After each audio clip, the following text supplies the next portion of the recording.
Buonasera e ben ritrovati con l'informazione flash di New Sicilia, i principali titoli del pomeriggio. Apertura sulla vicenda Ast. A Siracusa si è tenuto un incontro tra il presidente dell'azienda Luigi Genovese, il sindaco Francesco Italia, altre istituzioni e lavoratori. Sul tavolo un piano di rilancio che punta ad un'azienda più moderna ed efficiente, con la procedura già avviata per l'acquisto di 49 nuovi mezzi e l'obiettivo di rafforzare le tratte a valenza sociale e ridurre il ricorso a soluzioni temporanee.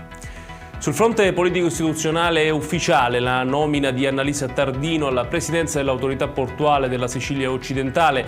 L'incarico della durata di 4 anni è stato formalizzato dal Ministero delle Infrastrutture e dei Trasporti dopo un iter che ha coinvolto anche le commissioni parlamentari. La nomina arriva dopo le tensioni iniziali con la regione siciliana e in particolare con il presidente Schifani.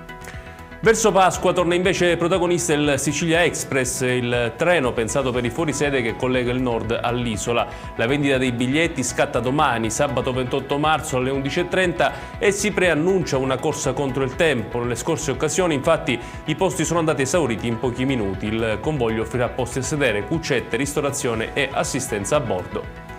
Ora ad Agrigento, dove è stato consegnato il nuovo impianto di depurazione a servizio della fascia costiera agrigentina e del comune di Favara. Il sindaco di Agrigento, Franco Miccichè, ha sottolineato: questo impianto segna un passaggio fondamentale per la città e per il territorio, un'opera che coniuga tutela del mare, sviluppo turistico e qualità della vita per i cittadini. Chiudiamo con il meteo. In Sicilia continua a tardare la primavera. Anche nella giornata di domani, infatti, i protagonisti saranno cieli nuvolosi con qualche pioggia sparsa. La Protezione Civile regionale ha diramato allerta gialla su una parte della provincia di Messina. Temperature ancora basse sia nei valori minimi che in quelli massimi.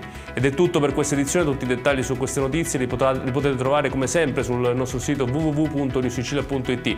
Grazie per averci seguito e buon proseguimento di serata.